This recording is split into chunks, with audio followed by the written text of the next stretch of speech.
So I love going to the lake, but I mean, who doesn't? Like fishing, swimming, getting on a boat, hanging out with all your friends, crushing like 17 bags of chips while getting thrown off of tubes. It's fun.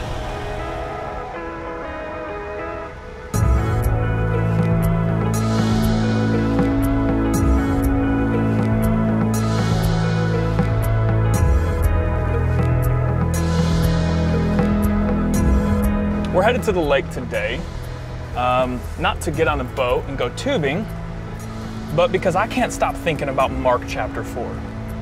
In Mark chapter 4, we see Jesus calm a storm while he's on a boat crossing the Sea of Galilee with his disciples.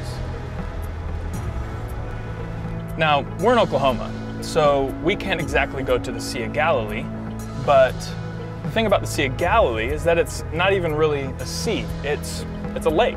It's a large body of fresh water, about 13 miles long, 8 miles wide, and it's actually the lowest freshwater lake in the world. It sits at about 705 feet below sea level.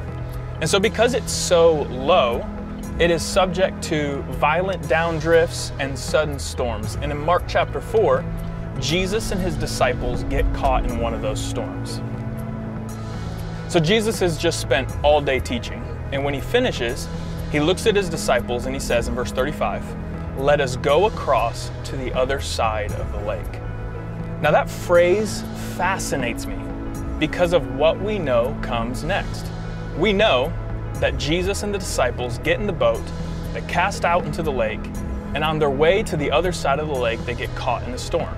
So that means Jesus, who is God, who is all-knowing, intentionally brought his disciples into the boat and out into the storm. He knew what they were getting themselves into. He knew what was coming, and yet he still brought them to the storm anyways. So they end up in the storm, and the disciples are panicking. And they actually question Jesus in verse 38. They say, "Teacher, don't you care that we are perishing?"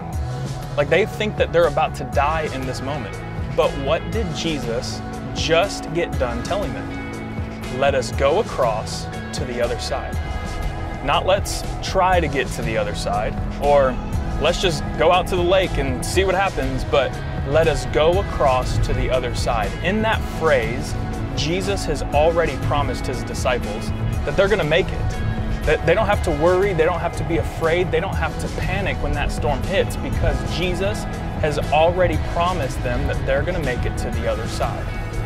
But when the storm hits, they fail to remember or even trust what Jesus has already spoken to them. So I remember my first time trying to water ski. I was terrified.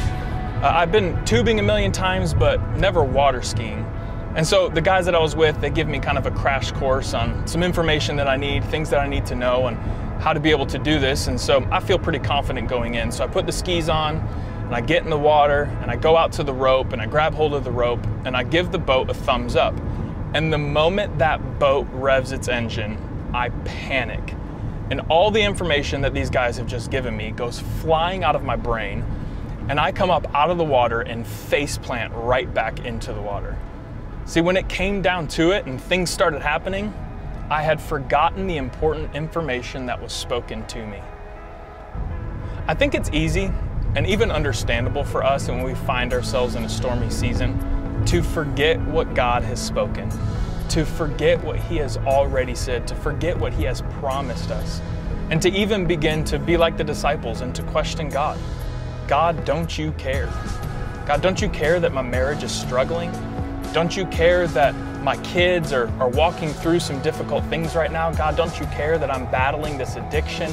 God, don't you care that I've been laid off and I don't know how my family's gonna make it and I don't know what we're gonna do next? God, don't you care? And unfortunately, it's not always easy to know what gets us to the storm. Was it God who led us there? Was it our own decisions? Was it just the fact that we live in a fallen, broken world and bad things happen? I'm not going to pretend to know the answer to that question, but what I do know is this: whatever got you to the storm, God will get you through the storm. So trust him. Trust in his word, trust in his promises, Trust that He heals, trust that He saves, trust that He redeems. Trust that He is good and that He loves you and that His plan was never to take you out into the lake or out into the storm to drown, but His plan has always been to get you across to the other side. So I wonder, if Jesus were to look at you today and say, let us go across to the other side, would you do it? Would you listen? Would you obey? Would you follow Him even if it looked like a storm was on the way?